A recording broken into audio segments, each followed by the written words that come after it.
زما نوم امین الله دی، پنجوایي د ولسوالۍ یم، د زنګاوات اوسېدونکی. اوس حالا د په ښار کې پروت یم، په برو دروازه کې مې کور دی. دلته سهار راوځم پر 8 بجې تر 1 بجې پورې دا کارټونه خرڅوم، دا لوډ کوم. نو والله په دغه کار اخته یم. بیا پر 1 بجې ځم، بیا ماپښین راوځم 4 بجې، بیا پر 8 بجې پر 9 بجې کور ته ځم.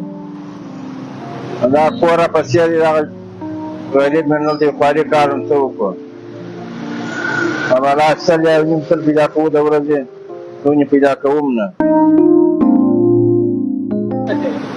ګټه یا 100 افغانۍ یا 1.5 افغانۍ یا 20 افغانۍ یا 80 افغانۍ، دونې بلا نه ګټم. یو 2 زره کار نه شم کولی د ورځې. پخوا لا څه یو 2-3 زره کېدی، اوس چې ډېر وکړم 1000 افغانۍ بلا نه شم کولی.